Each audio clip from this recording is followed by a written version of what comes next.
Rachel, for that introduction. And if I'm doing that much of things, is but I just happen to be for a long time doing things. So I'm old. You're doing a lot. You're doing a lot. Thank you very much for this and for helping in this, Dr. Altaf and Ona and everyone. I hope Dr. Elizabeth is back. Is she back so she can give a word here? No, I don't see her. Elizabeth is not here. Sorry. Okay, Dr. Altaf, are you suggesting I start in the... What do you want us to speak a bit about the workshop? Yeah, maybe do like an introduction about what is the workshop about, and then I start. Yeah. Yeah, I have some rough idea, so I can speak. So I don't know. Okay. So, today's workshop is very important in the sense that we are faced with a new problem, which is unprecedented in our modern life, because there was never ever such catastrophe in modern history. We remember the plague. We know about the catastrophe in 1920, but then there was not that much media and not that much fear. Journalists were not that active. But right now, we have to take care of a lot of things as journalists, and the ethical values do change, and also the security concerns, especially when it comes to developing countries like ours, like Pakistan, Indonesia, or African countries, because unlike many other governments in the West, although the Western governments are also not doing that good, but we have to take care of a lot of personal stuff also.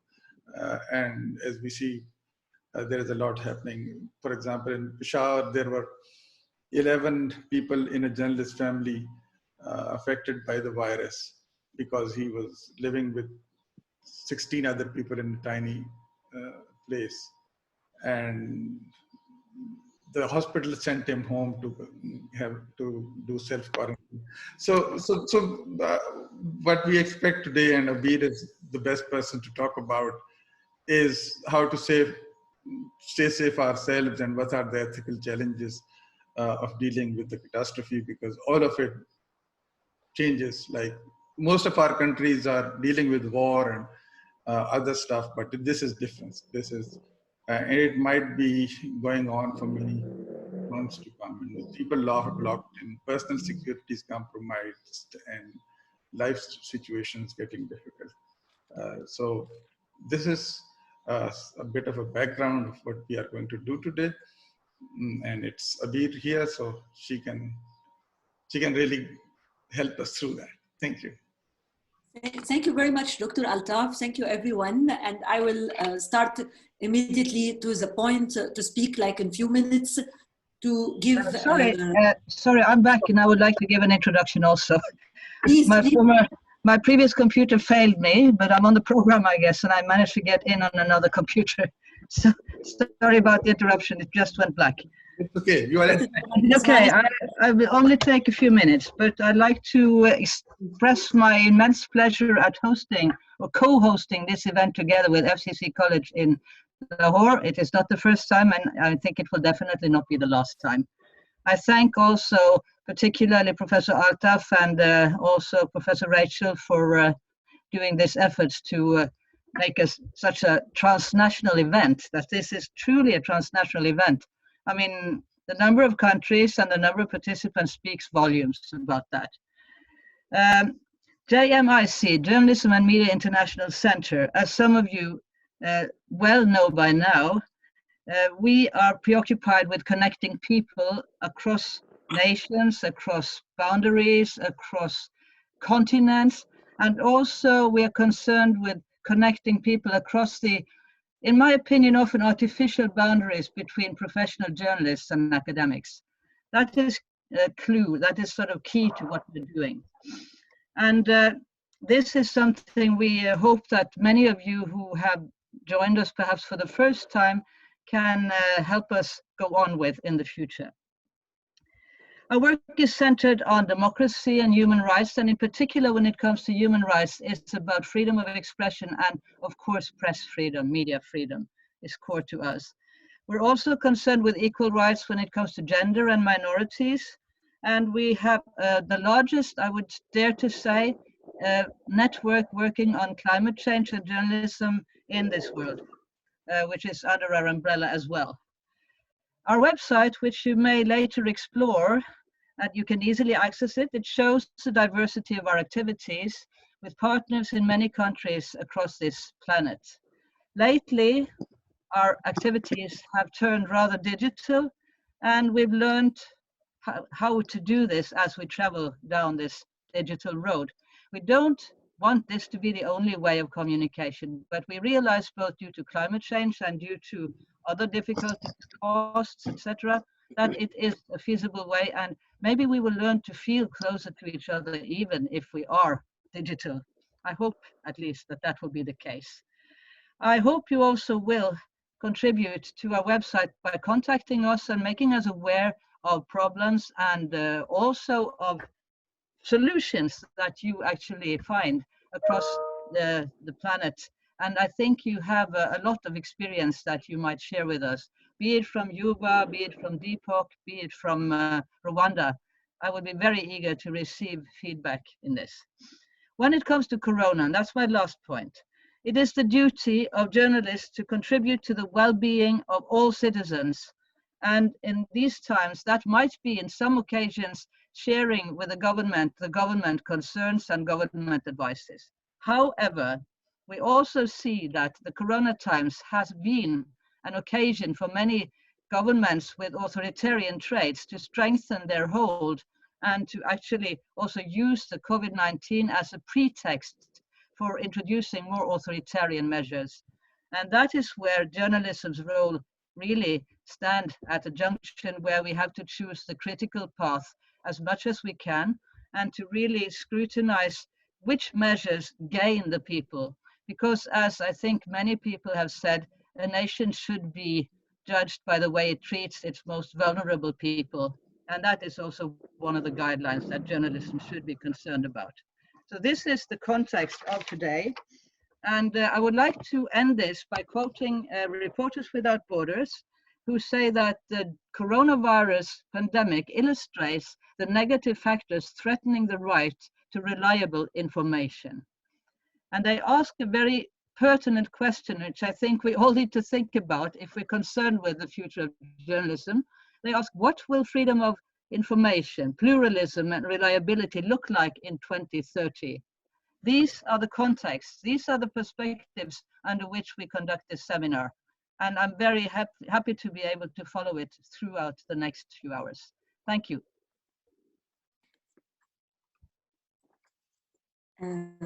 Thank you very much, Elizabeth. That was very enlightened. We were waiting as well for your dimensions, and I will start immediately. Now, I need a few minutes to give some highlights about this. So we already know that we have a pandemic. We have been living with it for a few weeks, and I think this global crisis would be having a very big impact to the extent that we will speak at one point before and after the pandemic.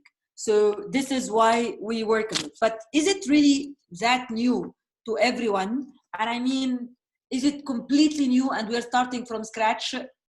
I think the answer is not yes, it's no, actually. And especially if we're speaking about some of the countries, especially in what is so-called the global south, because I've seen during the courses that my colleagues from countries like Indonesia, like Pakistan, like other countries, they are speaking of a local crisis. So the crisis management or the crisis safety during crisis is something that we already know, and the humans always connect something that they don't know about completely. It makes them feel safer if they start to speak about something that they already know.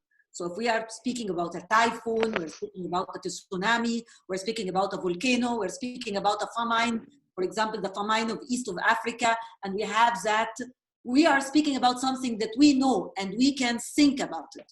So safety measures, of course, should be taken. The questions were, are we going for the sake of this extraordinary situation just to start everything from scratch? This is not true. We are going to start some practices. Those are new and we're going to stress them, but it's always good for the humankind to start from something you know.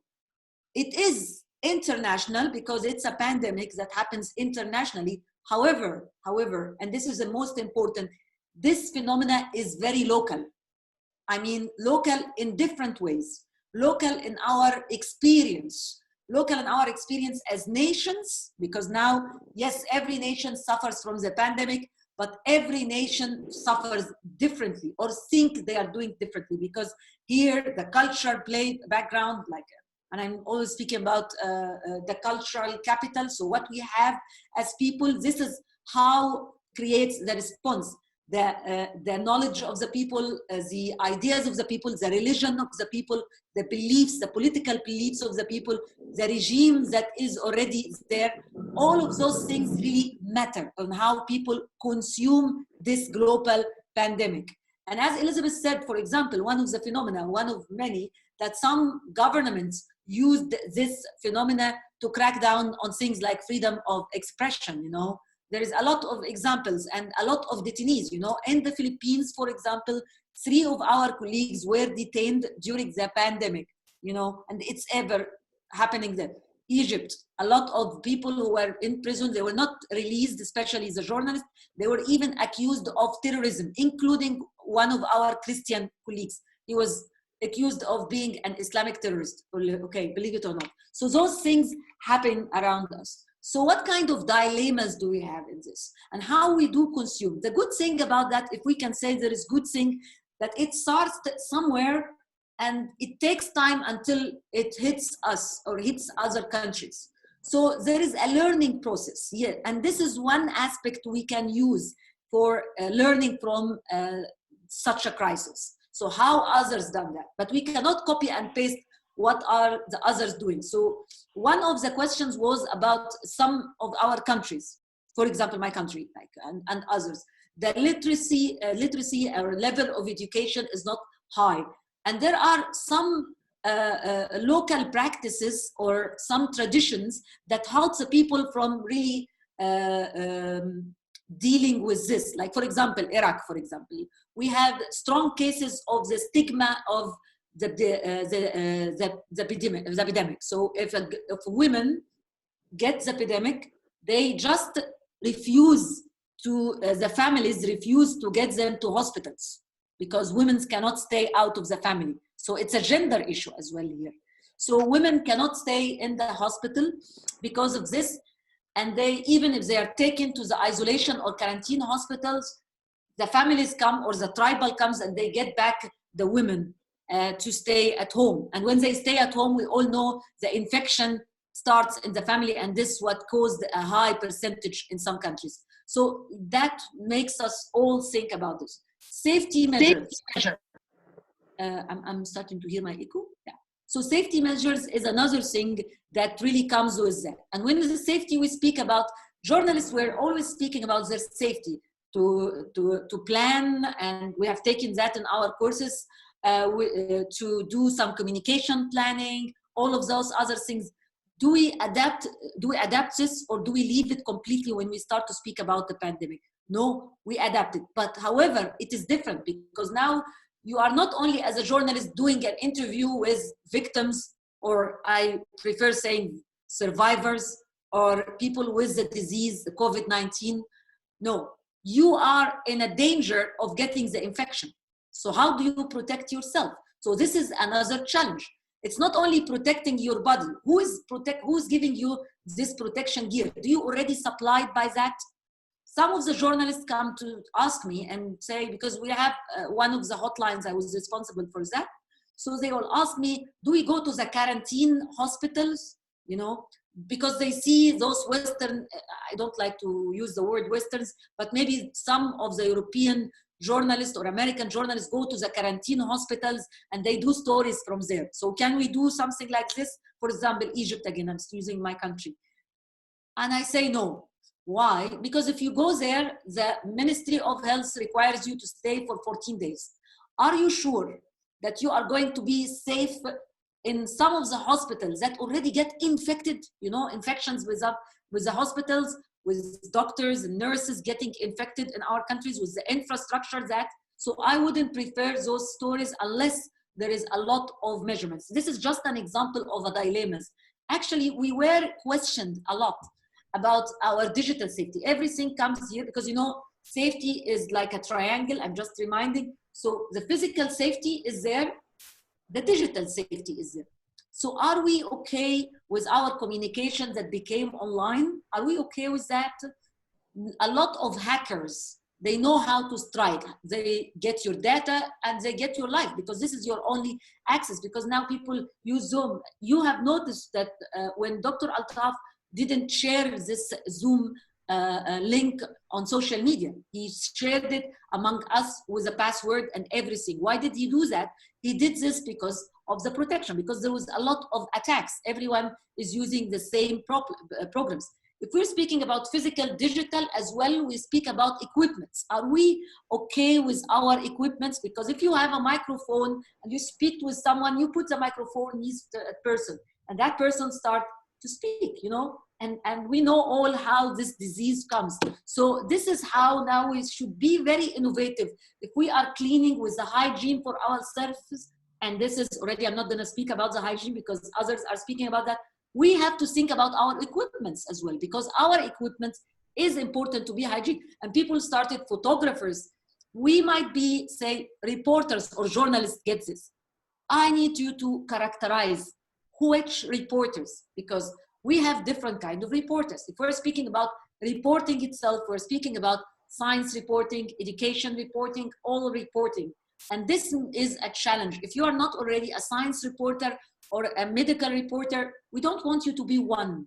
But the challenge here was to increase the way you are educating yourself. You're speaking about reading more, doing your horizon. However, the story of coronavirus or COVID-19, it's not only a medical story. It's not a medical story, and it is not a news story only.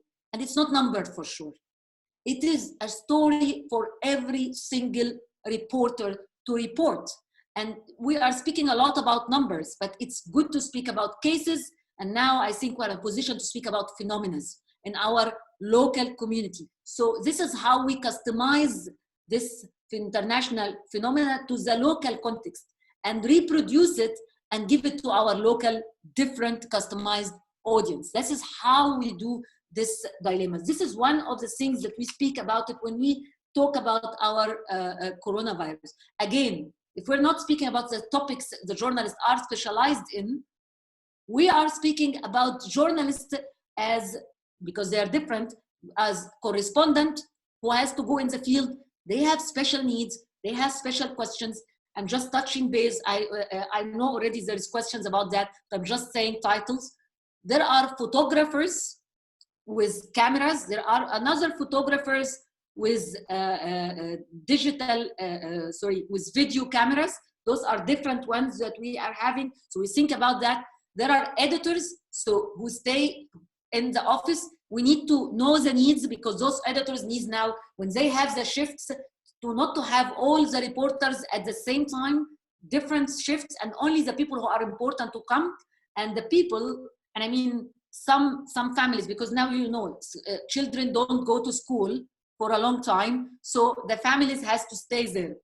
Unfortunately, I have to say that, like, it's assumption in some communities still that there is a woman only the one who have to take care of this. So some newspapers allowed their female reporters to stay home to work, which is customized. This is the society. We're not now to criticize the society. We have to cope with what we already have done in that. So, and it is important. Those women stayed home and they take care of the children and they do their work.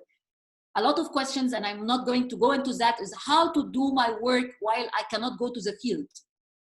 If I go to the field, how to do it? That's one. And how to do it right if I have to stay at home. I'm not going to answer it now, but maybe we answer it when we proceed. Protecting ourselves and protecting the others. Awareness of our societies, that's one of the questions. So I'm not going to go to that. Stigma of the disease, how we can work on that, how we cannot exaggerate or undergrade the disease, how we can speak about it. This is another thing that will come. This the role, another questions about role of the media, because we are voice of the voiceless. This is a time to speak about that. So we're speaking about categories of the society. We're speaking about women, we're speaking about children, we're speaking about refugees. And there is one question here about the refugees. And we're speaking about handicapped, different handicapped. And for example, when we now speak about people putting the masks, the deaf and people who have difficulties to speak, they need to read the lips. How come we can do that? Like maybe I'm speaking about the unexpected difficulties to speak about this. The diversity of our society is now very important. It is an international phenomenon, but it is a local phenomenon. And again, the media and the future of the media, this is one of the questions of the future of the media, how it will be. One of my opinions about that, if I may, was that the future is for the local media, because now the journalists have been isolated, everyone in their local community, and some of them are already in the local communities because they went to their own villages. And this is how they report the unique story. The unique story are not happening in the capital or in the big city. It is happening within a place, for example, a village that was quarantined, that no one can enter. If the reporter is there, that's good. If the reporter is outside, but have what we call, and again, I will speak about it later, the social intelligence, and you can enter through someone who is there or connected to the people there and do your story. This is a very big success that you can do that. Hate speech is a challenge. Privacy of the people who are the people with COVID-19 disease, survivor of the COVID-19, families of the victim, the lived ones or the dead ones. This is important. Privacy of the children, that was a very important issue. Hate speech and stereotyping that was happening. And last but not least, the fake news, which is a very big issue here because governments don't give numbers, or they give numbers that we cannot be sure. The conspiracy theory that was there for a long time. All of those are issues related to the professional routines working to this. Ending by the same sentence, it is international, but it is so local.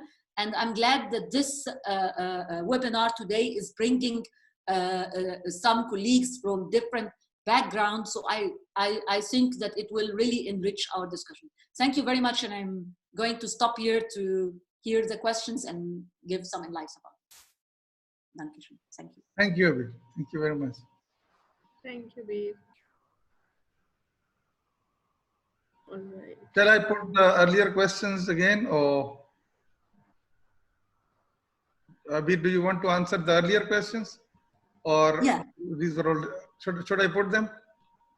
Yes. Now, yes. Yeah. Okay. So let me do that. Here we have it. Here are the questions. So, you see this? Yes, I will start immediately. Is it okay? Sure. So, Carol from Uganda, Carol has a question. How can a journalist interviewing a person who has just been released from isolation, from the quarantine, take care?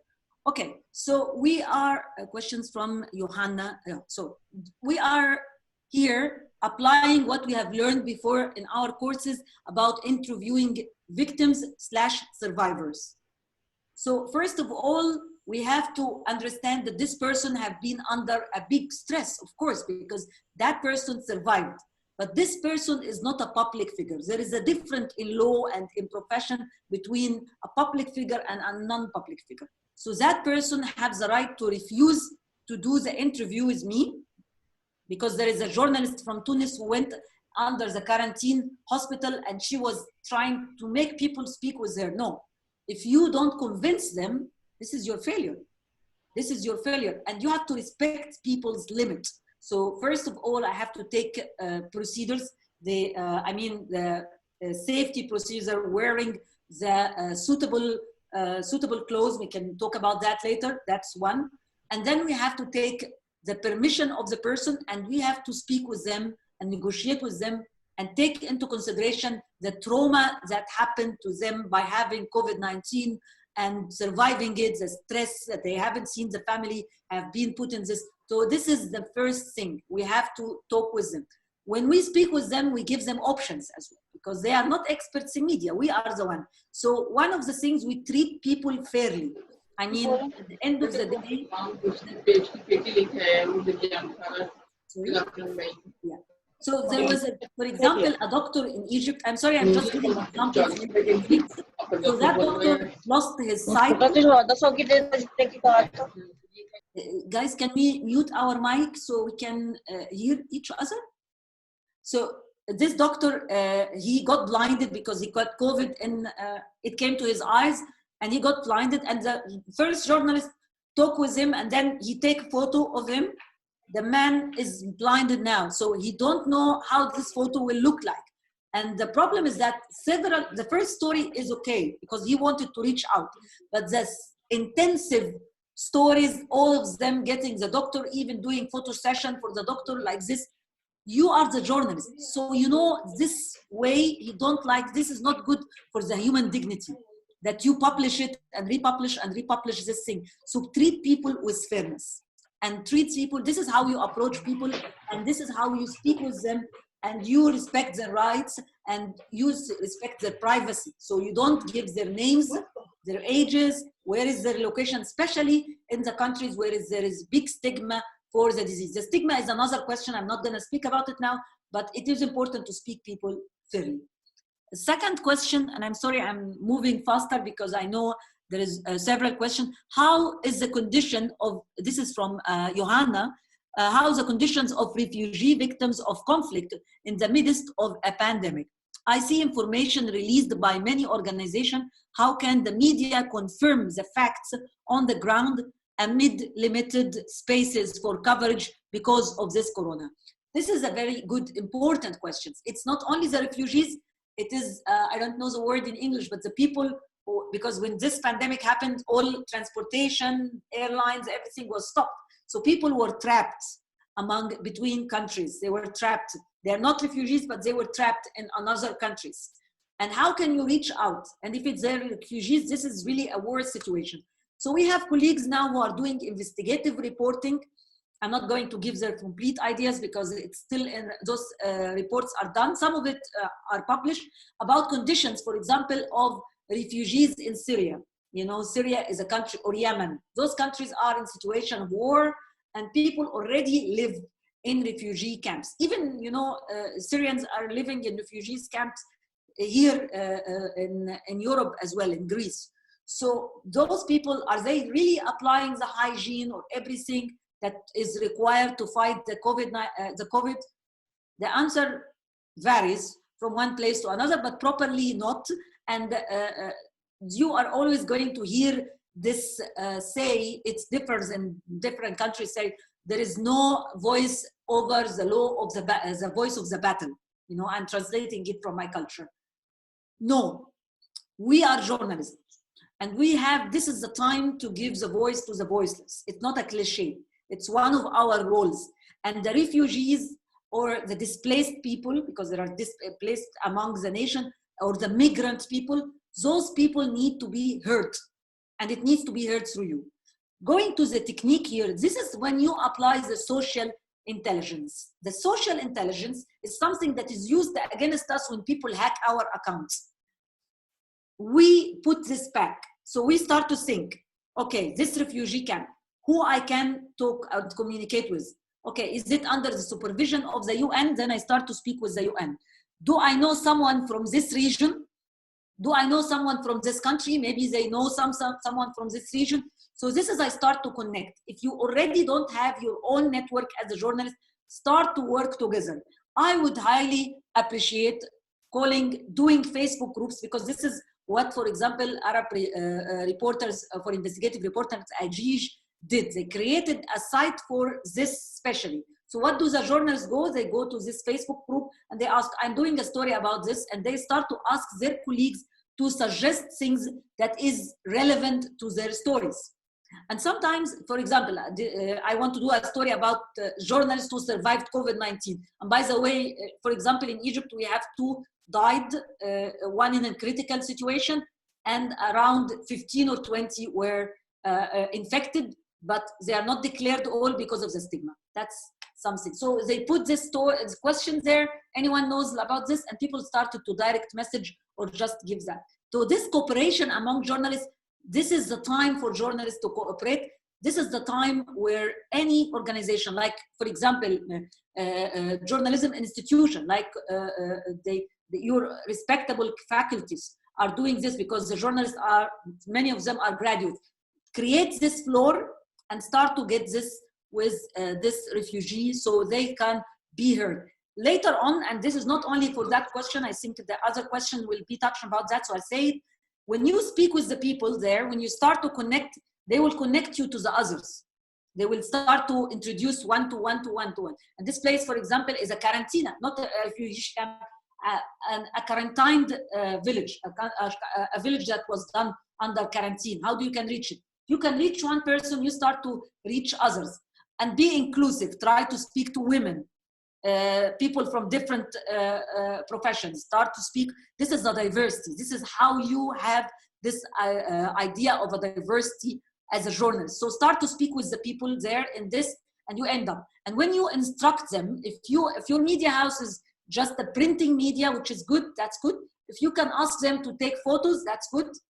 But put into consideration their internet thing. If I'm speaking about, like I'm now in south of Sudan, but not in Juba, but I'm in one of the village, God forbid, and there is something there, okay? And I want to know this. So I don't tell people, oh, take this video and just upload it. They don't have maybe the internet connection that helps them in this. Maybe they don't have the background. I'm just giving, maybe even my city in Aswan, south of Egypt, maybe. So this is good. So if they already have WhatsApp, for example, we in Africa have a WhatsApp groups, it's easier to tell them, start from the connections that you do. Give instructions to people to start to do the thing, and you have to be diplomatic, you have to be nice to ask, so people respond to you. You know, if you are arrogant with the people will not respond and will not do that. And as they don't have the equipments. If you don't have at all, try to deal with what they have. They have younger sons and daughters, those ones can do. Next question, what is the coverage strategy in densely populated countries such as India or countries that are in conflict? Okay, so I have some colleagues in countries that is overpopulated, like Egypt, like India, like Indonesia, like many countries are like this.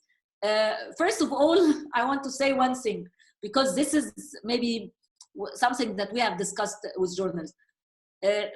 Some context, first of all, if you speak to the people don't like to have the word social distancing. I mean, in this pandemic, we have been obliged to use some new vocabularies. Some of them we cannot change because those are the medical ones. We cannot do that, but some of them can be customized to the local culture. Because, for example, when I say social distancing, it really doesn't work for countries like my country, for example, or my region in Iraq and in other countries. It's not a good thing, you know, because there is extended families, there is this. You have to be convincing to the people and to speak to the awareness of the people. I speak about the awareness of the people maybe in next question because I've seen it, but I'm saying here social safety distancing might be a better expression to be used. So always think about this. It's not holy words coming and you don't change it. You have to customize it. And again, this is international. However, it is very local thing, and I have to think about it in a local context. And what can I change? So how do I do this? So people cannot leave this safety thing. So at least I start to speak about the to keep a mask. I try to urge people to put a mask because, by the way, the mask is protecting each other against each other. It protects the society from me. So when everyone is wearing the mask, this is when the protection happened, because there was a lot of dilemmas at the beginning to wear the mask or not. It is important to urge people to wear the mask. If I'm a photojournalist and I am in demonstrations, and believe it or not, it happened, by the way, there was demonstrations against Corona. There was protests against Corona. Not only in Alexandria in Egypt, and I'm giving my country as an example because I know other examples, but just not to be sensitive mentioning countries. I mean, there was this, but I want to tell you, there was Corona parties in some cities in America. So yes, people used to come and to take Corona because if it's coming anyway, let's take Corona. So there was this kind of not overpopulation, but gatherings. So we apply on overpopulation what we apply on the gathering. We try to distance ourselves as much as possible when we do the coverage. And if we are trying to speak to one person, if it's better to take that person and speak to them. If we are photographers, it's always better to have the photos for the distance. And this is the time when you see your local equipments and how these equipments work for you. You can always take one person, have the microphone, the long mic, and have this person and speak to that person and have maybe the demonstration or the population in the background. Try to distance yourself because we don't want, your safety comes first. I'm sorry, we are not narcissists, we are not speaking about ourselves, but your safety comes before anything. And you have to take that into consideration and not to endanger yourself. Don't expect that the others are going to do this. We are questioning the government to do this and this for the people. But for our media houses should as well protect us. So we speak about this later as well, how to really lobby to start to get our rights through unions, through gatherings, signing of some appeals or something like this to have protection. Because if you get COVID, and I'm telling you, some journalists got COVID already and some died even, no one, it's not good for your family at the end of the day, okay? So you take that into consideration. Dr. Altaf, I can't scroll for the next question. Would you help? Thank you. Thank you. Dankeschön. While staying, this is the next question, while staying abreast of pandemic updates is important. A positive mindset and the ability to switch off will help people cope better day to day. How do media convey the right information, but at the same time, not spread panic? Yes, that's an important question. Why? Because we think, now we are as a media, it's our profession. So every day we are following the news. Every day we are following the numbers. And by the way, the numbers is something that really makes you panic, you know. I'm resident now in Germany, and I lived the time, you know, we are now 180,000 cases of coronavirus. So I'm new here, I got panicked. Numbers really make you panic. And if you are as a person, I'm speaking on the person level, panicked, you are going to reflect panic. And then you think if you make people afraid, this is good. I'm telling you, no. If you make people extra scared, if they are really scared, they cannot protect their families, what they will do, they will not take any procedures. Even the least procedures will not be taken because you feel people, you make people reach the point where they are helpless. How to balance this? First of all, you yourself don't be panicked because you remember, I spoke about the physical safety and the digital safety. But the most important, and maybe we mention it later as well, your psychosocial safety, your own trauma against the disease. You are oversaturated with this. So you cannot reflect what you do not have. If you have better self-confidence, if you have good stability, you are gonna reflect that. So start with yourself. Start with yourself. And when you write to the people the information, don't try to make them scared. Make them aware. Treat them fairly. You're not treat them from up to down. And I know the levels of literacy of some communities, as our communities, our area of the world is not high. For example, again, I'm giving my country. We are 50%, I think 40 or 50% illiteracy. We are not speaking about the people who are in the media. We know the people who are in the villages. And those is someone speaking? Okay, so I will proceed. So we are not speaking about that. So if we speak about people from up to down, this is not right. We have to tell people at least what they have to do, you know. Social distancing, be replaced by safety distancing. We should really concentrate on things. You know, this is the time, I mean, you're expert doctors in this, but I mean, this is the time to practice real peace journalism. one of the techniques here is to start to present facts, the problems, and with some suggested solutions. Host the experts, because in our media houses sometimes the journalists contacts, they don't update it. They have nice sources who comes and says blah blah blah, which is nice and easy to edit later, and then they do this. No, always update your expertise, get the real experts. And when you do that, don't get the experts that spray panic.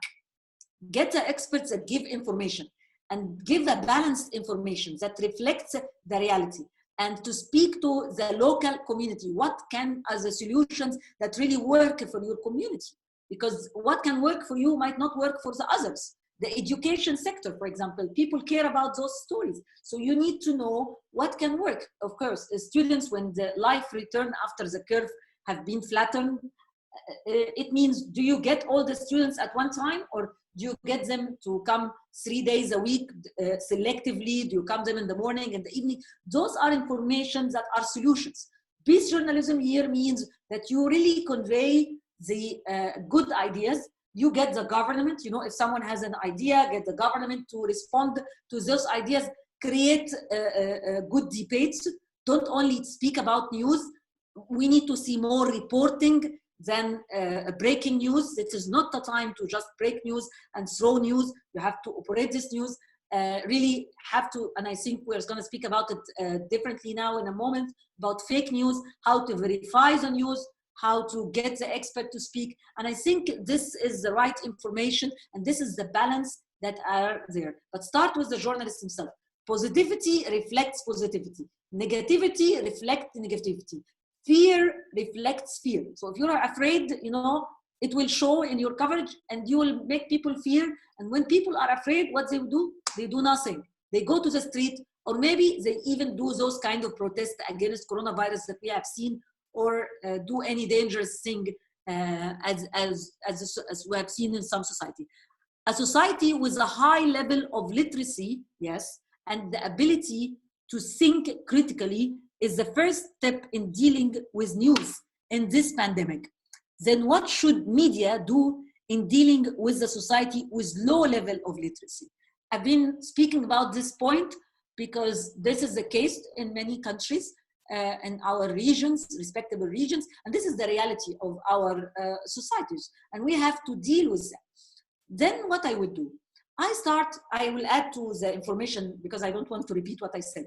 So I'll add to this. When you interview, in addition to the expert, try as well to speak to the local natural leaders in those communities. So if there are natural leaders in some communities that are really outspoken and they have a credibility, you speak with them first. And this is why it is important, the work that is done behind the microphone, before you bring the people in front of the microphone to say the things. You don't tell them what to say, but you tell them what is the goal here. You tell them, like, we need to tell people this, we need to not to tell people this, we need to make the people safe. Are they convinced by that? How they can tell people? For example, one of the things here for the Muslim society, for example, the Muslim society was challenged because in many countries, the mosques have been closed. Okay, that's something very sensitive for us as a Muslim. I personally, I had tears in my eyes when I saw Mecca. I saw the house of God. It's completely closed. This is really something very big for a lot of Muslims. So how do you tell them that it is Ramadan and people are not going to pray in the mosques? And same happens in the Christians' Brahm, the Eid, for them. It was really painful not to go to the churches. And the same happens for the Kurdish people, how during the Nairuz not to go and celebrate. And it will be problematic for us, I think, in some countries that is getting high now with pandemic. Next Sunday, when there is Eid, it's very hard, very dangerous. And we have thousands of people getting this. So who can talk to the people? The local community, the head of a tribal might be important here, but be cautious. who are you giving the power to the media? Because we do not want, and I think our colleague in Pakistan have had this discussion during this, their own webinars about the extremism. We do not want to really put this all under the umbrella of the religion. So be cautious when you apply that.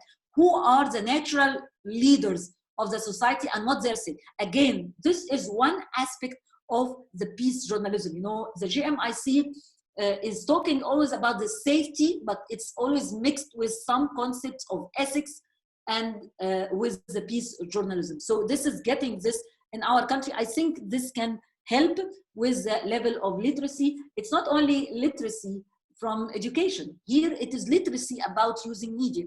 So don't forget while you're speaking, because it's easier here to attack the media, to speak about the conspiracy theory, everything. If you localize yourself to the community, that's good. Again, the local media is important. Why? Because the local media can speak to the local needs. What if I am a nationwide media that's big? What should I do? I should have correspondents. First, I would really invest in correspondent. If I have a journalist that's already originally from one village, I have that journalist, he's already in Lahore, but he's originally from Karachi, for example, and that person knows people and have a local expertise, can be identified. He can, or she can, I'm sorry, I have to be gender cautious here, that she can be, for example, related to this. This is when this is an added value. Another suggestion that I'm seeing good is exchange of programs, for example, like if, and this is can be part of the future of the media. It happens already in the diverse societies, but if this local station have some programs, why don't the nationwide media buy those, some of it's a program and insert it in its already media? Because this will give the society the idea of being together, the solidarity, and this will give credibility because it reflects diversity and it really treats the people with their language and with their slang, okay? Because this is important to see people who looks like me in the media. That's a big issue. The pandemic is disturbing every industry, including media. What will the new normal be in terms of ethics and safety of media? First, the first part, it's it means that was a question, the common questions for the beginning. This is an extraordinary crisis. Should we still apply the media ethics during this and the safety and everything? Answer is definitely. This is the time when you make ethical mistakes, it's unforgettable and it will be generalized and it will create this respect to the whole industry. So people will always remember your fault. They will always remember your mistakes. So you have to really concentrate as a journalist to make your work ethical. And there was a lot of ethics that was conveyed during this times. You know, many have issued some papers about this, some ethics. A lot of ethics were related to dealing with sources, with privacy of the victims / survivors or their families. A lot of ethics related to hate speech. That was number one, because like remember all those memes and articles and provoking against the Chinese. They were even trying to call it the Chinese pandemic. You know, even the American president was calling it this, which was he highly criticized for that, because this hate speech is in the media. So those things are unforgettable. See me now referring to him. The people refer to us as the same. Fake news, that's bad. You know, this is not the time to hit and run and to do the top stories and everything, because one top stories can be catastrophic. If you speak about, for example, again, and I'm getting, I know I say some examples from my country, but I mean, I know it hits several in others as well. So if you say, for example, that this village is quarantined and the government is going to close it, and you disclose this suddenly, for example, and you are not sure, you know what will happen? People can demonstrate against the government because it crashes their local business and it stigmatizes them, you know, and the stigma is a big issue. I hope someone is asking about that because it is a big issue. And the other thing as well is that people can demonstrate or people can run out of this. If this curfew is not applied, so people will just say, okay, let me go out before the curfew. And then the infection spread.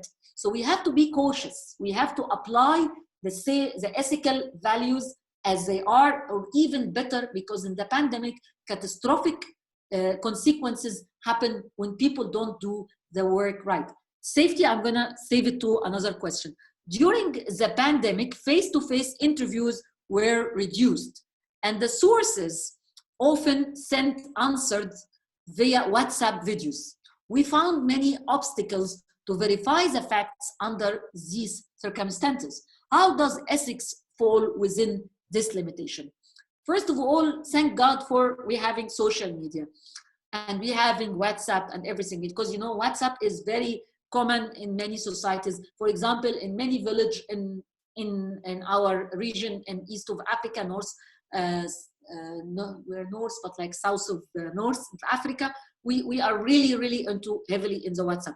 This is good, but I said before, we don't take something and we just put it to the media, because a lot of photos, a lot of videos were conveyed and they are not true, simply not true, or they were taken from the thing about mass graves in some countries, putting dead bodies about that.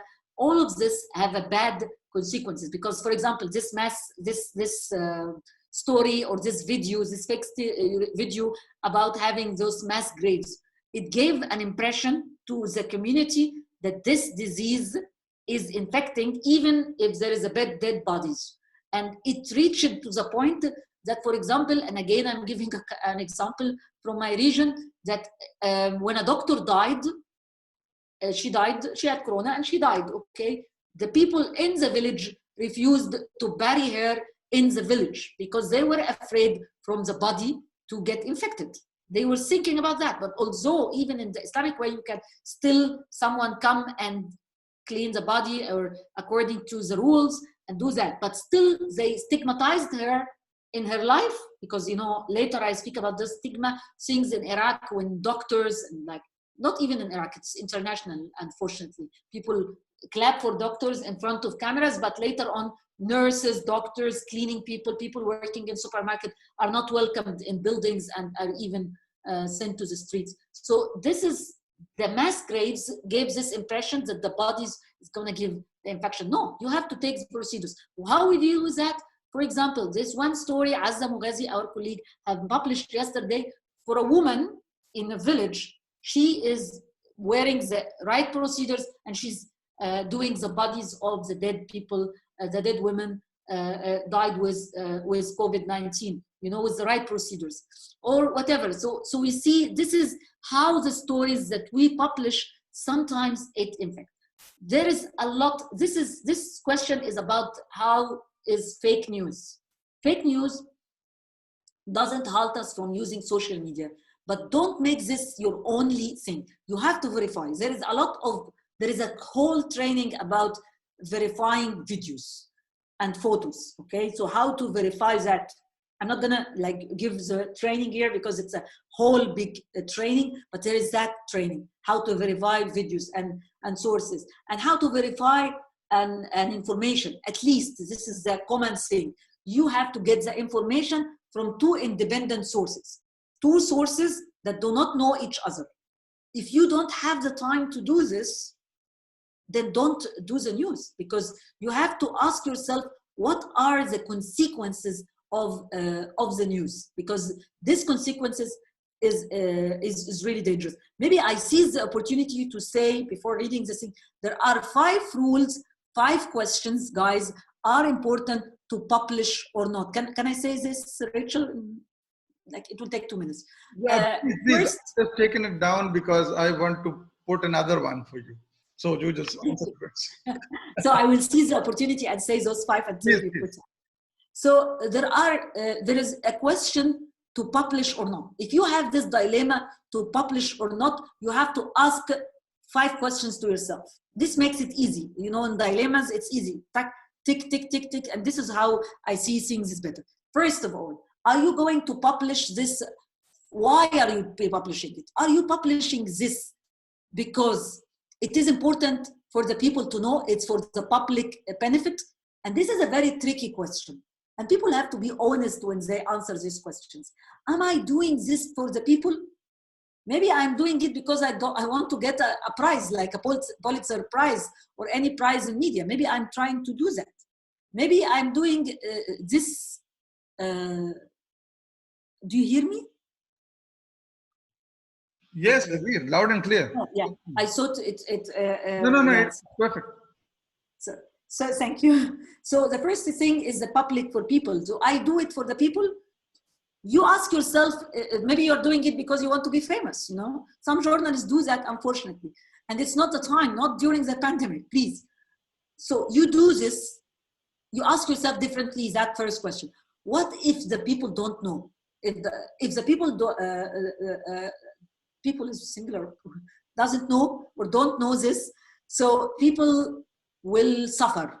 Then you publish, okay? So this is the first question. The second question is, there is someone who is going to be hurt if this news or if this information is going to be, is there is someone or some organization is going to be hurt?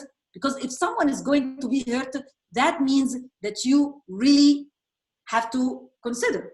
Okay, so yes, if there is no, you publish. But if there is someone, you ask yourself the third question, are there alternatives? So if that person is going to be hurt, like for example, alternatives means, can I find, like, this is a government employee that revealed, for example, that this minister or this ministry had done something, corruption, buying some masks, something like this, like, I'm just giving an example. So this person is going to be hurt because he's the only one who knows the information or something. So I start to find others who knows the information, or I start to speak to an official that I know the information. So the official responds, then I publish the response because you think I know. And then I'm going to protect my source. So if that's third question, if there is no alternative. We go to the fourth question here. Can I reduce the harm over that person? I mean, for example, another example, if I'm interviewing a woman who got COVID-19 in a society that already stigmatize the people who get this disease, you know, it's different because now I'm not going to teach the society. I need to finish this information. So if I'm going to publish this, would that be hurtful? It is. I'm sorry for this example. For example, a woman got raped or a girl get raped. Does it really make, is it better not to reveal her identity? Yes, it is better not to reveal her identity. So then I can pixelize her face, get her from their back, do a silhouette, not to recognize where she lives. This is how I reduce it. What if I can't do all those 4 steps and I still have to publish? Fifth question is, can I defend my ethical decision to publish or not in front of myself, in front of my family, my colleagues, my God? Can I do this? If I can take this responsibility and know that I can live with this fact, even with my dilemma, with my trauma, with everything, because people can publish things that really traumatize them, not even only their repetition. Can I do this? I think this is one major question that I should really ask myself. Those are the 5 questions that I should know how to publish or not. Maybe I go to the next question. Dr. Altaf, where should I go? This is a lot of questions, but I have to. My question is related, my question is related to how media organization preparedness affect journalist safety, precision while working in the field. So how the organization can really preparations. Yes, how they, first of all, you have to know your rights as a journalist. So the media house should really provide you with the very important things, like the first of all, equipment, the safety equipments. They have to provide you with safety equipments.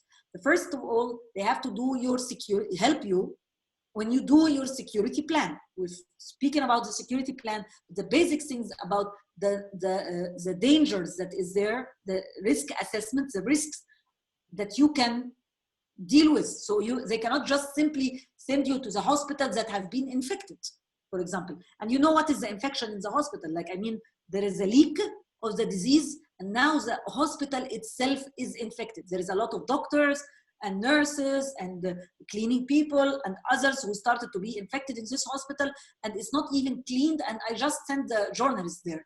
This is a media organization's responsibility. You can still do the stories with using telephones, using your social network, social intelligence. You can still do that. So this is one thing. They have to really calculate the risk and send you. And if they send you, they have to do, first of all, they have to provide you with a way of transportation, or organize with you, or negotiate with you about safe way of reaching there. They cannot just put you in a metro, and I'm speaking about a metro in some countries, or any public transportation that have got many people, and you get this infection there, or get your equipment stolen or whatever. They have to provide something like that to you.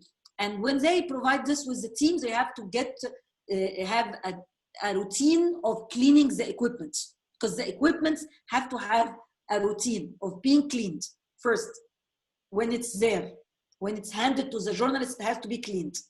And while using it, you have to clean it from like a simple way of cleaning with those, when you put it microphone from one person to other. So I'm not really recommending this kind of microphone. This is not, you have to put it from a distance. You have seen some photos for that. I can put it, but like it will distract me if I start to put the photos now. But if you use those kind of equipment, stole equipment, and you put that, this has to be cleaned. And the hygiene has to be, and it is better to create some forms. IFJ, the National Federation of Journalists, have created some forms. And then you have to tick, tick, tick, tick, this is, and when you hand those equipments, it has to be cleaned again. And cleaned when another journalist take it. This routine is important. The people who are, another thing, the people who has to stay in the editorial place, they have to be no way that they can work from home. They can work from home, it's better. But if they have to be there, their shifts of working have to be changed. I mean, the places, the shift from one place to I'm sorry because I like the photo. So the shift from one person to another, it has to be created in a way that really respects, that not putting a lot of people at the same time. And the way of seating itself differs about that. And if the journalist God forbid, COVID-19, that person, they have to take care of you. First, if you are going to have house quarantined, according to the country, it differs. They have to follow up with you. They have to provide you with medicines like paracetamol or whatever. And they have to ask about you. They have to see the conditions of your family. Or if you go to the hospital, they will have to take care of that. Freelance journalists are in a big dilemma. I expect someone will ask about that question, but organizations like Roripac and Frontline Freelance are good organizations to give some good directions in this. And at the same time, they provide some funds. And I expect some of you will ask about the business of the journalists itself, the financial situation of journalists, because this is what really creates a dilemma or a trauma for a lot of journalists, because you are sitting at home, you are not working, and this is really putting a lot of stress. Thank you, Dr. Altaf. Those are other questions here. Since the start of the pandemic, corporations of news and others information is a big issue that promotes controversials and other complications. Any suggestion for general audience to check the reliability of information? Actually, there was a good phenomena during that. It happened. And I know it in my region, for example, there was some observatory for fake news that were created. So those observatory for fake news, it was already there. For example, I helped in creating an observatory for hate speech for Syrian journalists a while ago. And there is others, like there is Al Misbar in the Middle East and the Arab region called the Misbar. There is News Meter, things like this. Those are very good to verify news. There is Ta'akkad Verify network that was created by our colleague Ahmed Brimo. And I'm sure there is many of them that has been created in different countries. I'm just mentioning the one that is in Arabic. in my region. I'm sure. So those ones are important because they do verify. The other thing is that we do the media illiteracy for the society. You know, UNESCO worked for a while about media illiteracy, and part of the media illiteracy is to speak to the people, how to verify the news themselves, how to know what is fake news, because this is what people, why it is important for the society, because sometimes one person will have a lot of followers or have minimum or have connection for others, that person can convey a rumor, and this rumor will have a big impact until it can be contained. And a lot of rumors were conveyed related to COVID-19, including some inaccurate medical information.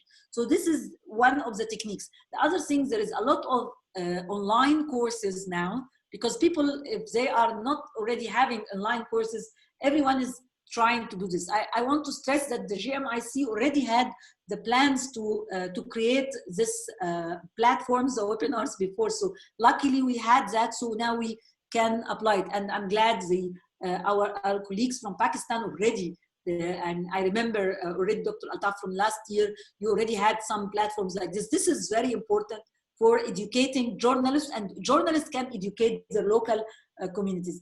Again, there is a lot of big heritage now, and I think humans now are living a really good positive trace, because people now have the tendency before and after the isolation to put a lot of videos on YouTube to learn. So luckily we have a lot of this. I use them all the time.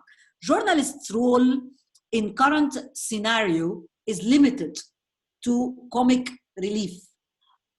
Journalist role in current scenarios is limited to comic relief. Apart from numbers and fear of COVID-19 propaganda, the comic relief short videos, yes, Vine and cartoons, etc., played an important role. Yes, and I'm telling you guys, there is a PhDs, for example, that are, if I can make it plural, researches, PhD researches were done already during some crisis internationally on memes, for example, you know, those comic and cartoons and satires. You know, I remember a very important one that was done in Russia, for example, during very important events. So those things really are easy for the people to see, because, you know, if you see videos, if you see short videos and everything, those are most influential and easy to exchange, because, you know, people now, and I'm sorry to say, print media people like myself, people don't read as much as, there are people who read, but not everyone, but it's easier to see a cartoon, easier to see a short video, a Vine, a memes, those are easy. So those things are really spreading, and they have to be, we have to create, you know, what I always say is the good coin gets out the bad coin, because there are two options. Crack down on freedom of expression, saying we do the right thing. If it's not self-regulations, and self-regulation is a term that was introduced a long time ago in some societies and recently in others, if it's not self-regulation models, if it's already, it will be a crackdown from the government. It will be a way. So we clean ourselves before others clean us. We regulate ourselves before others do that. This is good, but this is a longer term solution. What we can do in the short term solution until we create those platforms, if we don't have those self-regulation models, what we do actually is to start to get better videos, the videos that we want. So the good coin gets out the bad coin. I don't know if this relates to you, but like it's we always say it, like a good coin gets out a bad coin. So we get the good example, this example will get the bad ones out, and people can see. People are smart. We have to really understand that people are smart, and people will see the difference. From Rafi, there is a question. Okay, that was a question from Rafi. So the next question is from In'am. My question is related to how media organization, yes, that's the one that I answered. Preparedness affect journalist safety perception while working in the field. This is, yeah, I can add one thing here in In'am that I didn't say. Communication plan is a key. I mean, and I always say it for those who attended our training with your respectable GMIC, with your respectable universities. There is something called communication plan. Communication plan means if I'm going somewhere, I don't write on social media, oh, I'm going to that one. But there is some person, usually in the editorial team, someone who's sitting in the editorial team. That person is in contact with me from the beginning. We plan together, or he plans with me, she plans with me, and then I go to the field and do the story, and that person is protecting my back. So I tell him, okay, Mohammed, I went now I'm in the car. He knows already which car. And then I'm going, no. We have that person during the careful stop us is asking if we got the license and clearance. And by the way, those documents are important if you're working on those. And then you say, okay, yeah. That's use follow up. If you have a problem, you report to that person. To technically, this person protects your back. Our colleague, she was detained in one of the countries during the coverage of one of the demonstrations. And she was detained. They couldn't take her like this, and we spend hours and maybe days to know if she's detained, if we lost her, if something. Only she had an emergency number, and she texts to the person who's responsible in the editorial team that she is now in trouble. And this is how they got her, because it's easier legal-wise to get that person immediately. If that person goes and get detained, then there is a court case against that person, and then he might be accused. So it is important to do this fast and efficiently. Maybe I can say one sentence here, legal safety. If we speak about physical safety in the triangle, digital safety and psychosocial safety with your psychosocial health and mental health, we have to speak about maybe a rectangle, because legal safety is important. You have to have legal awareness as a journalist. That's important. And educate yourself about the legal issues, about the articles and laws that is not only in journalism laws, but in all the laws that is related to your work, and in the same time that is related to this exceptional laws that are applied, because sometimes there is a curfew. You know, when the curfew is happening, this is a military law in military countries, you know, like ours. So this is a problem for journalists, because yesterday when our colleague was detained during her coverage, 2 days ago, she was accused of terrorism or breaking a military, taking photo of a military thing. She and others are accused because those are exceptional laws. And again, like Elizabeth said at the beginning, this is how those used against us. In some countries, they will say that you are a terrorist. In others, like the Philippines, they will say that you are a drug dealer. And it happened to a lot of journalists. And they're using the same thing that will not get the international community to help you. Why? Because everybody now is busy with the pandemic. So no one will help you except that. Maybe I can suggest a question here. What if, because our colleague from Tunis yesterday, she said that she was stopped. If you are stopped and you got problems, where to go?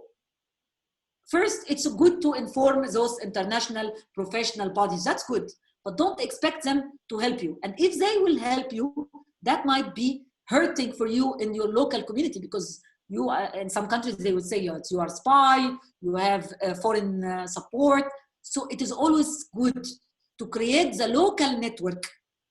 Local network means from your country, people from your country, people who work like you, people who are maybe supporters of freedom of expression, academic institution, organization, NGOs, those, and of course unions, press unions. Those are the ones who can campaign to get you out of trouble, and it's easier for them. And you are the one who tells the international ones if an international attention is important or useful, or another one.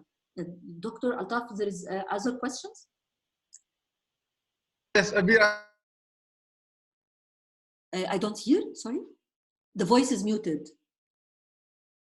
So I'll read the question from Shiraz. Can you hear me? Yeah. Says that I witnessed this most of the journalists. Yeah, even I can actually. Yeah, please, Shiraz. Thank you. I'm really happy. Okay. Yes, Shiraz.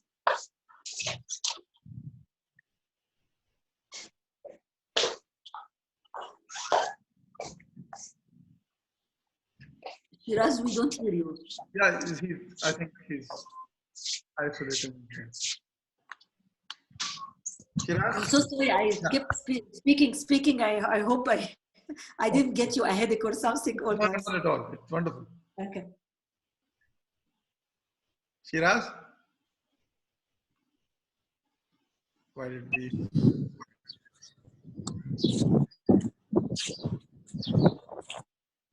Yeah. So I'm just back. Yeah. Yes, we're hearing. Yeah. So, like, Dr. Saab, have you just read my question, or should I just say it again? Please do. We were waiting for you to ask the question, and also there is Okay, I'm sorry. Like, there was some internet issue. Dr. Abir, like, in fact, this is what we witnessed. Even Abaz also mentioned over here as well. Even one of my cameramen, he was positive, and in fact, later on, but he was like deliberately hiding it out. So when, like, with the help of government, we tested, so he was reported positive. When he was positive, it was quite a sheer response which I witnessed from a lot of people. Like, the people were trying to avoid it, and like he was also trying to hide it as well. I mean, even he requested me not to inform the people that he was positive. How we can deal as a media manager with this kind of situation, because the people think that it's a taboo over there if they are COVID positive. And number one, like, even he has been negative now, but like, what time he needs to rejoin his office, because this is also a matter of their job security as well. Yes, thank you very much, Shiraz, because I get this question all the time. I get that question about this issue about being hurt. They usually speak. This is how this happened. They don't reveal, or they are afraid. And there are others as well who are high risk. They are not having the disease, but they are high risk because they have problems with the lungs. They have asthma, for example, and others. And if they reveal that, they will be asked to stay home. Why we have to ask ourselves why they are doing this. Two possible reasons. One is the stigma of the disease. That's one. The other one is the financial situation of the journalists. We have to stress one thing. If we're speaking about the pandemic, it's not a disease only problem. It's not, because most of the journalists, at least the one that I hear about, they are afraid about their living. They are afraid if they lose their work. So how do we protect those things not to happen? Because you have to deal with the reason itself. This is again the work of press unions. This is the time for journalists to create their own support system. This is a big issue, so don't leave everyone to fight his own or her own battle. Because if I'm staying home and I'm just worried about this, I will not stay home. I will go to the streets. This is how a lot of elections happen generally. And this person, if that person, our league, the camera person who have done that, if he got this insecurities about his family, then he will just go and try to work. Say, okay, maybe if I put a mask, that would be okay. No, it's not okay. It's not okay. He should be staying home, isolated, and I mean isolated in a separate room, which is something, by the way, not available for everyone, because some houses are not equipped with that. But anyway, that's not the point here. Maybe he's isolated in home, but he has to know that he can feed his children. So this is how the media houses, there are commitment to the media houses. The media is already having its financial problem. This is a big dilemma. How do you convince them not to fire the journalists, because they fired a lot of journalists, not to stop the contracts of journalists, or not renewing the contracts of journalists? Strong unions, I mean labor unions, syndicates, work has to be done. If it is not there, if this system are there, we have to use it. If it's not there, journalists have to network together. I mean, if I am a camera person, if I am a journalist, and this media house have done this in my colleague, we can decide all not to work. We can sign a petition, all. We can use our union, all. I think there is a lot of ways of protesting in a respectable way. And I'm speaking because of my background, my whole background. I was the vice president of the syndicate in Egypt. And now I'm the vice president of the International Association of women in media, IWORT. So, I mean, those organizations are working and it's time for them to work. If it's not there, try to create it and try to work on it. What is your duty as a colleague? Talk to him, Shiraz, because I think you have credibility with that person. You can start to speak with that person and you can find some way out to campaign or to deal with that situation, because I think it's urgent. Tell him it's really going to hurt your family, hurt your colleague. Do you really want to do that? How we can proceed in a good way and maybe go to someone in the organization or in the syndicate to do that. So this is good deed, of course, and good support to colleagues. Thank you. Maybe next question.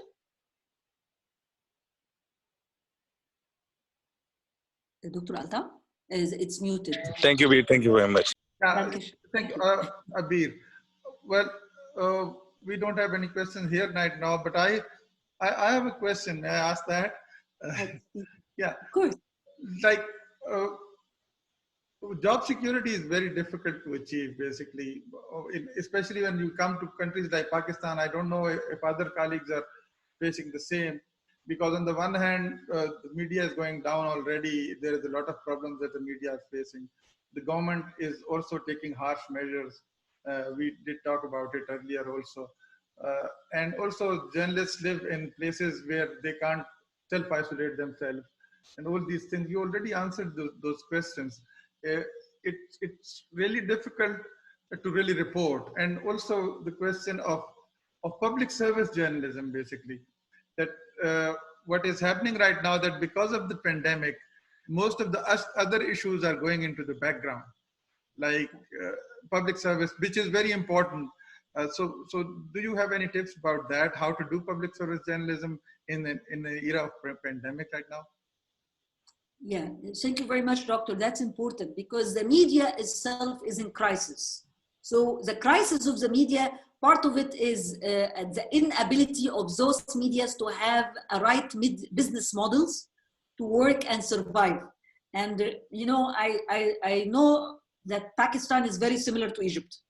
So I know the system kind of, and it goes far in some countries that the government sometimes supports some selective media houses and gives them money and gives them support, which is really now the government itself, when they have their own crisis, they no longer have the money to give that. And the idea of giving or not giving itself is bad. What is the difference? What are the business models that are created? Maybe there is a lot of research, and I'm going to suggest two things. First, there is a lot of research already that has been done in academia that gives some real recommendations about business models. Maybe this is time to apply that. Maybe it's time to apply this, because I think there is a false gap that is created between what can be, what is academic and what is practical. And I mean, I really know that it exists, because they are telling us after we graduate from faculties of mass communication, the first thing they tell us, forget what you had in school, now you are in the real world. As if there is a gap. No, there is a research here that is done in this academia, and this is have to be. The other thing is that we open this, we as journalists, we don't speak with the public about our issues.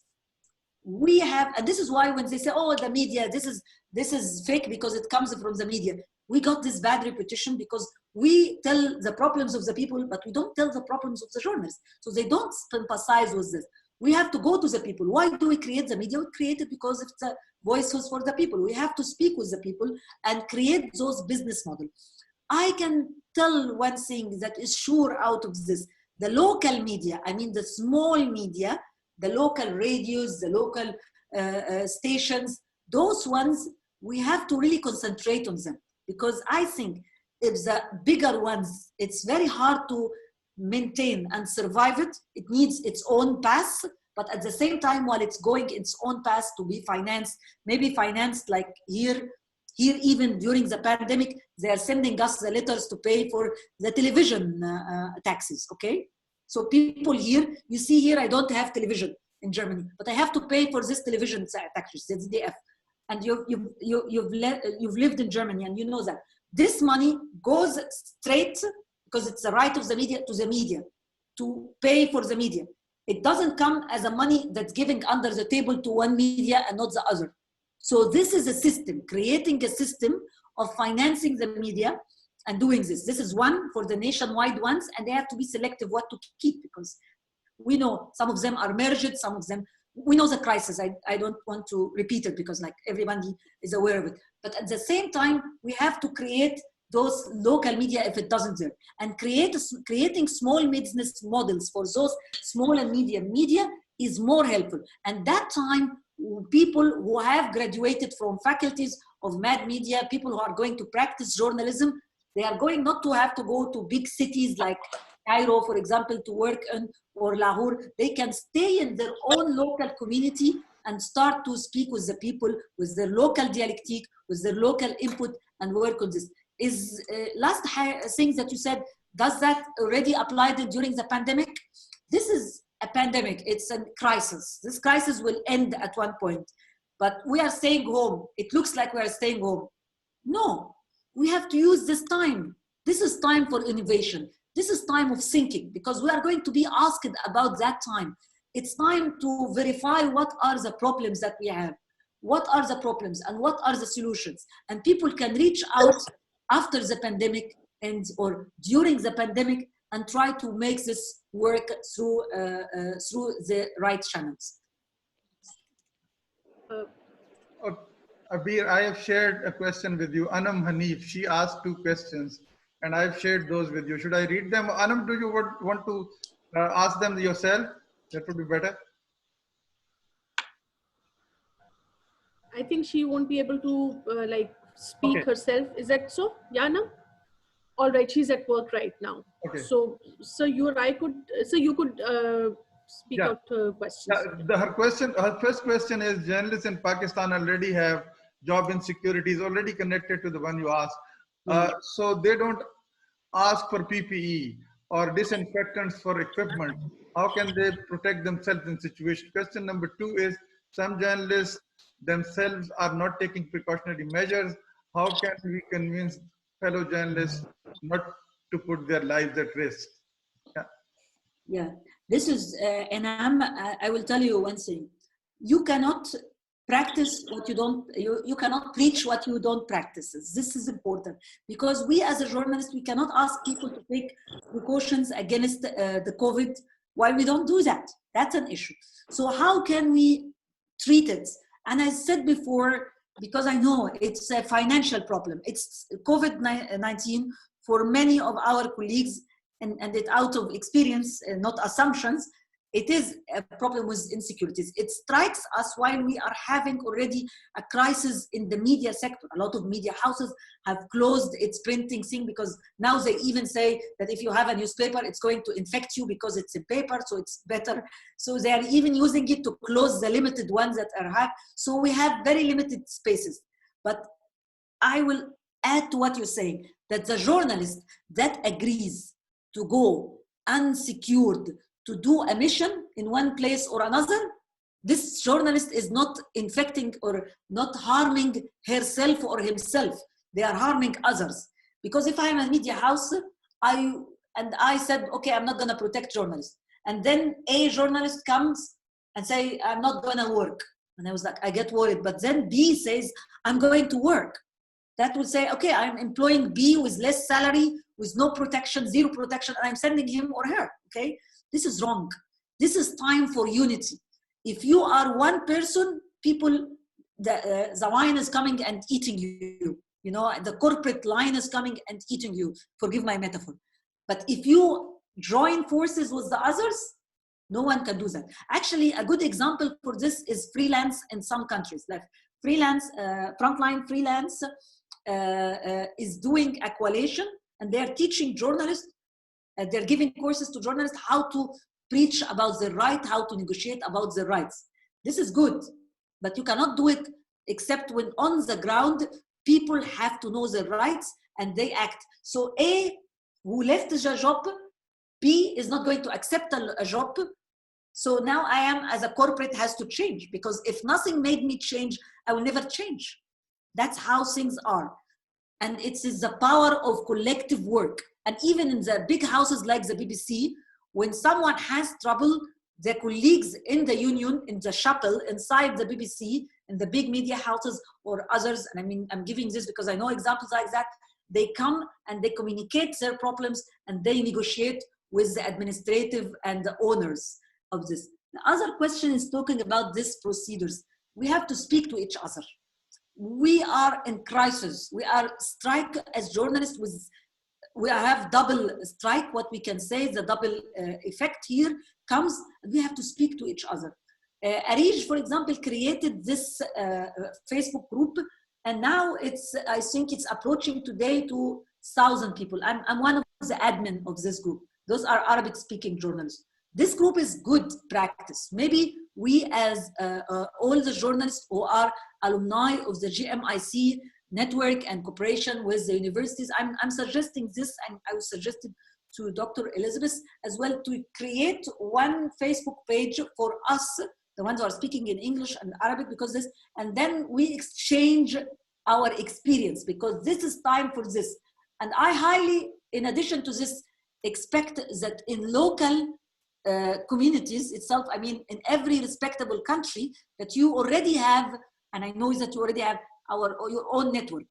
So the power of unity is the only thing, the collective, we call it as Dr. Altaf, because I know you like Bourdieu, the power of the collective habitus, you know? When you work together, this is the only thing that really can matter. This is the thing that creates a change.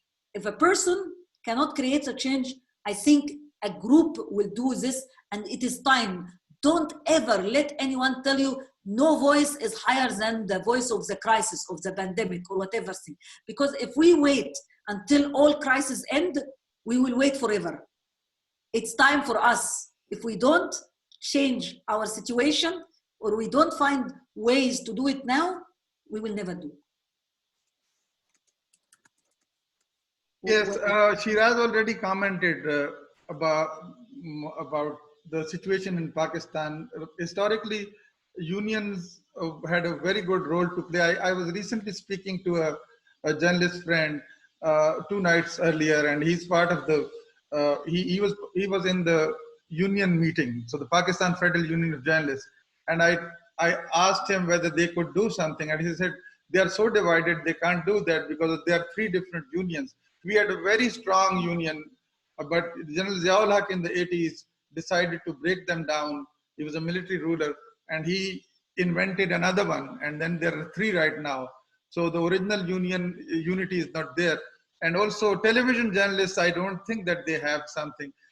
Elizabeth, as you said, it would be really great if you give a platform, because I think that individual journalists are not having their voice, because somehow the expectations of editors and working journalists, like editor means owners and working journalists are in conflict with each other. And since many of the places media houses are closing down, there is a lot of fear among journalists for losing their jobs. And it is also affecting everything. Like it is just affecting their performance, their lives and everything. So I think it's very, and I think that somehow journalists in Pakistan, I don't know whether it's true for other countries also, were so dependent upon the union to speak for them or their institutions, that when they are left on their own, they really don't find a way how to bring each other, how to support each other when their respective institutions are not doing that. And I think it's a big problem. We need a platform for that, basically. It will be important.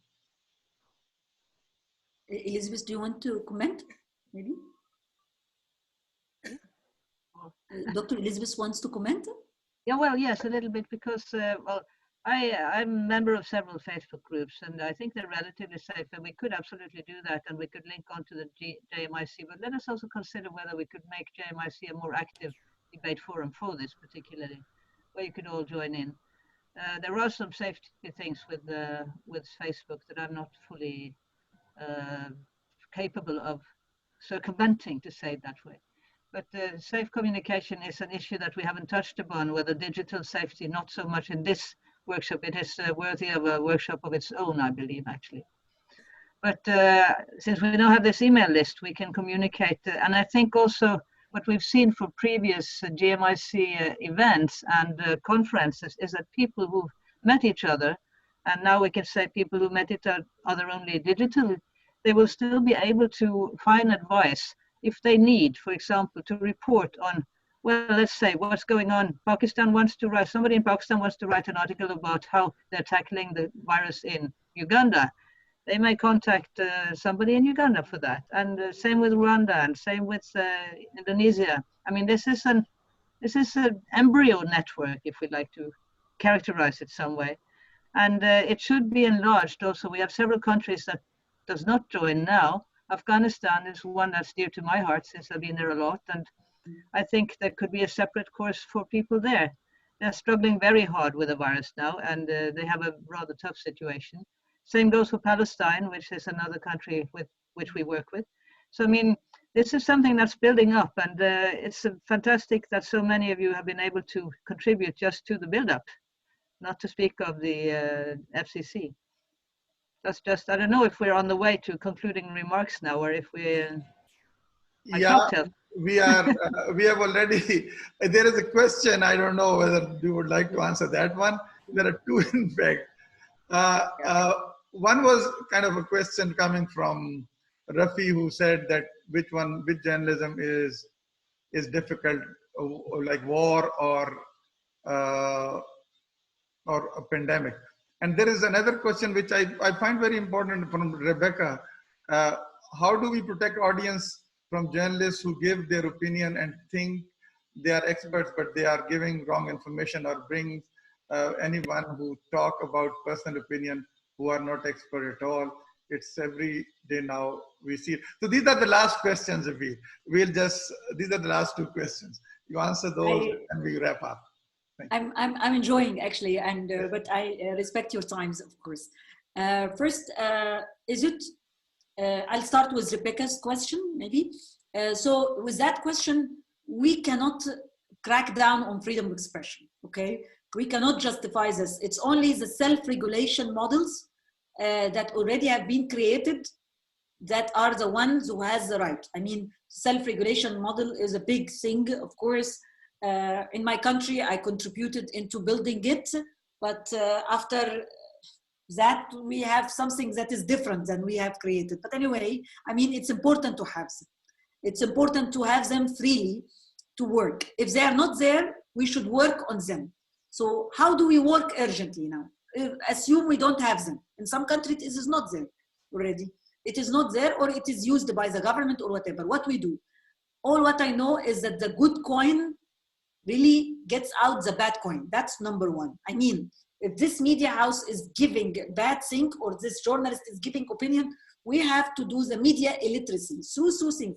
First, to publish good professional media, quality media. I mean, the power of creating quality media even during the time of pandemic. That's one important key, because people can compare. People have minds. They can see this channel, for example, from the beginning of the station, or this media house from the beginning to the end. They haven't gone fake news, or when they publish something wrong, they do the corrections. They have an ombudsman, or they have created a function that's near the ombudsman, so easier later to get introduced to the idea of ombudsperson. I'm sorry, it's an ombudsperson, not an ombudsman, because it's a gender issue. And then later on, they can apply it after the pandemic. So this is how this thing, the power of change. I see this, and I'm sorry to say, this crisis, every crisis have its bad side, and it is obvious. Is it challenging? But in every challenge in this world, there is an opportunity to change. The big changes in the human history happened after big crisis. And I think if we take it right, and I mean those who are smart and can lead, and I mean lead by people, the stakeholders, the people who have to do this together. I mean, the stakeholders here are obvious, are the academics who are specialized in this, are the journalists, are the owners, are the representative of the parliament. those stakeholders should really operate together to create those media independent self-regulation bodies. And this one we really heard. And here there is another thing. This is what people, sometimes it's the illiteracy of the journalists themselves, I'm sorry to say, because it is not our job to say opinions. You know, when I give the safety courses for those who attended some of it, I ask simple questions and people say, oh yeah, Abir came to teach us. No, it's just to reveal the confusion. What are the role of the media? And people start to say, and I wait actually, this is my trick. I wait until they say opinion and advertisement. And I create this red line. Opinion and advertisement are not our jobs. Some of us can write articles, but it is not our job. When you write an article, it's not the job of the journalist. It is your job as a journalist writing an article, which is, you're a writer. It's not a journalist as a journalist. And I mean, so putting and coloring the opinion with what you're doing, it takes you away from objectivity, which is one of the main things for the media, to be objective. And I mean, that's one thing. The other thing about war reporting for Rafi, I said it at the beginning of the crisis that, and I think I wrote it even in a small article in Arabic, that it looks the easier way to resemble covering the pandemic is a war journalism. And I say, no, I was wrong. Because in war, usually in war reporting and conflict, it is a conflict reporting, not a war reporting. In war, enemies are clear. Enemies are clearer. But in journalism, and maybe it's an idea of writing an academic article or something. So yeah, because the ethics and of the war reporting and of the crisis reporting here. So like the pandemic. So you can compare between the media ethics here, the media ethics here, the safety here, the safety here. But I think the problem with the war reporter, are they capable of covering the pandemic? My answer, and I can't give just an answer now. Now I'm giving opinion, so that's not nice as a journalist. But I would say sometimes it's not the best, because those who go and cover war are, the enemies is obvious, the weapons are obvious, but this virus, we cannot see it. We cannot see that virus. It's not, it doesn't have a cure. We don't, it can penetrate us, and we have to really take more cautious than a war reporter would take. The vest will not just help us. So I hope that answers. Thank you very much, Abir. We can go on and on and on and on. It's really wonderful. We really enjoyed it. It was very informative. I learned a lot. We all learned a lot, yes. As always. You know, that's why we always want to have you. It's one thing that I would like to say is that misinformation is so very rampant in such situations. And people agree to that also because they want to get out of a terrible situation that they are in. Because the more there is fear, the more there is room for misinformation and rumors. And right now we are seeing that, and even governments are involved in misinforming people, like the US government, for example, Donald Trump. I don't want to say it, but always, like one of the most powerful men in the world is backing up misinformation. And it becomes really a challenge for journalists to deal with those. And also the other thing is the role of social media. I always say the journalists should use social media for fact checking. They should never rely on social media. They should never take information directly from social media and take an opinion as a fact because somebody has, like this is how a fact or a rumor becomes a fact. Like somebody posted an opinion or somebody posted a news item which is not verified and then gave an opinion on top of it. I as a journalist take it and put it in the news, in my news item, and I say, this is where I'm quoting somebody else. Like I'm giving a rumor a position of a fact, which is wrong. But the workload that we are under, the stress that we are under, and the deadlines that we have to meet, it makes us vulnerable to rely on social media information.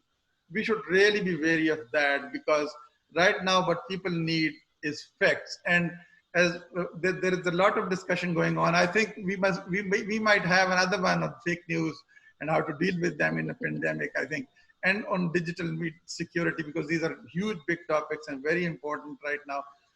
And the thing is that one like counter misinformation specialist said that the only way to deal with fake news is to really bring in a lot of facts.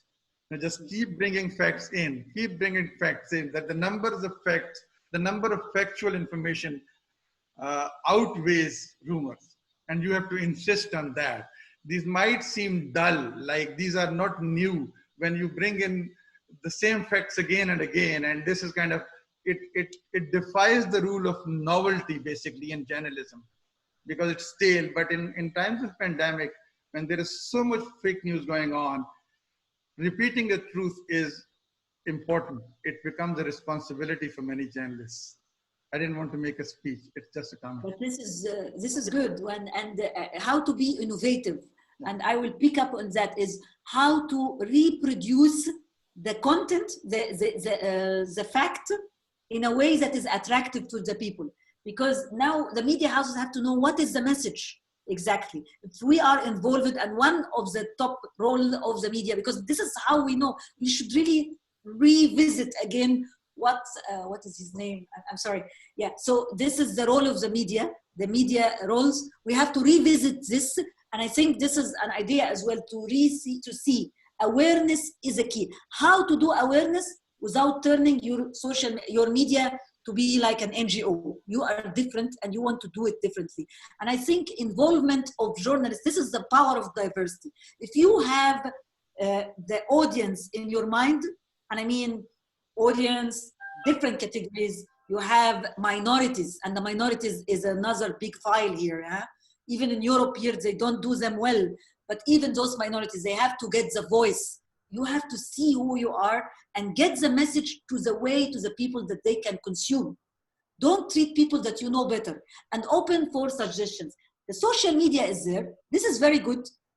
No journalist can just neglect and blind an eye for social media. It is there, but the verification of news, the verification of things, those skills, those soft skills should be really not only, every journalist should know it. And I know a lot of journalists now have used their times during this pandemic to take a lot of online courses.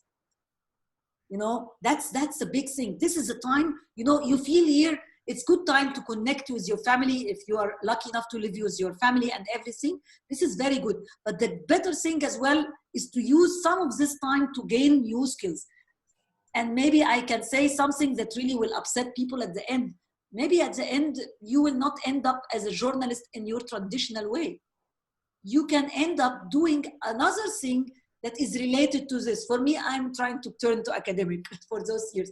And others are training to work in the media assistant organizations, which is very important. We have to create media assistant organization, not only on the international levels, we have to create local and regional media assisting organization, and it should be funded in a way that keeps its stability. The word after this is changing. But one thing, because you mentioned the American President Donald Trump, he always accuses journalists of fake news, and he calls us fake news, but at the same time, we should really document from him and from others. We have to really document the attacks that he does to the journalists and for the journalism, because during those times, there are a lot of governments, including the US government led by him, are doing those attacks. We have to document them and we have to represent them to the people, because people have to know why we are suffering. People don't know this. This is why if the country now, and we are going to have, we already are in the biggest economic crisis, I think, in the modern history. This is what the countries after the shutdown is having. Later on, the money will be pumped somewhere. It will not be pumped to the media. Why? Because we never talked about our importance for the society. We will never be the priorities for our society because we don't speak about ourselves, and because some of us does really fatal mistakes, and those mistakes are under the microscope and people only see the bad things. We have to promote ourselves and to reintroduce ourselves. And I suggest as well to Dr. Elizabeth that we do something. after this pandemic, inshallah, to speak about the future of the media and the media and in the serve of the society. Maybe others have better ideas, but I mean, that's one. That's a very good idea, absolutely, Abir. I just wanted to add to what you said about Donald Trump. There's a word for this in psychological science called projection. I mean, the bad attitudes you have yourself, you project them onto somebody else. And I think that's what he does all the time, actually. And that to sort of avoid his own. I was thinking also of the views and news. Journalists can carry views, but that is when they're assigned as a commentator role. So it's just a matter of genre. But what I think is dangerous now with the setbacks of the media is that when you don't have much resources, it's so much easier to resort to less established views. I mean, views not sort of established on facts.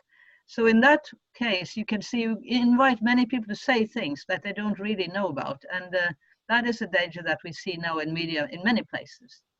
But I think everything is connected, as you also have mentioned. And that's why we should continue and on other related issues.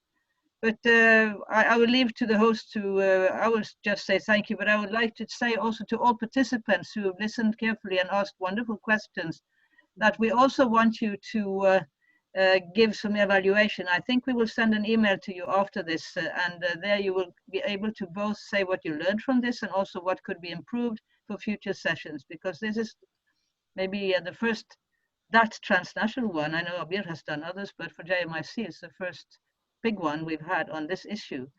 And we want to learn from your experiences as course participants as well, from as many countries as well. It's beautiful. It should have been even more, but I think this is a very good start. So thanks from me. Thank you. Thank you, Elizabeth. Thank you, Abir again, Una, and everybody who participated. The participants were really, well, that was really an engaging discussion, and I personally learned a lot. Thank you from colleagues from Pakistan, from Indonesia, from Africa, and it was really a pleasure having all of you. I'm sorry if I can't. I really want to thank everybody. So that's really nice of you to be here and to participate. And thank you again, Abir. It was really engaging. It was very wonderful. Thank you very much, Dr. Altaf, Dr. Elizabeth. Thank you, Ona. Thank you, Rachel. Thank everyone, and a big thank you for everyone who came today and really freed those couple of hours to be with us today and to contribute. For those who contributed with questions, this really directs us. We can go on forever, you know, there is a lot of lights here, but you know, as every webinar, it has to end at one point. So we are leaving at this positive note. Thank you so much, everyone, all the participants, especially to you all for the, I would say, the pre-webinar participation in the form of your questions that poured in, which was fantastic. Thank you so much for that. And Abir, again, thank you so much. Ms. Una Solberg, Dr. Lisper, Dr. Altaf, all of you, thank you so much for your participation, for organizing this, for everything. And hopefully we'll be hearing from you soon in the form of the feedback that will be the feedback form that you will submit.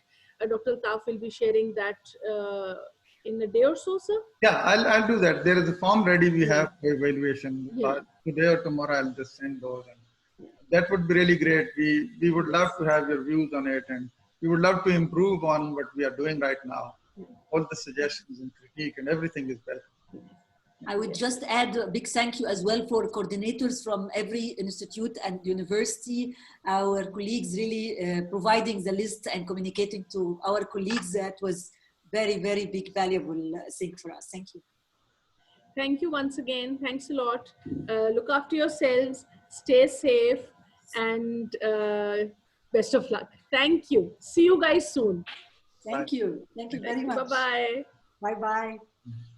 Salam. Thank you. Bye-bye. Bye-bye. Thank you. Thank you. Bye-bye. Thank you. Bye-bye. See you soon. Yeah. Bye.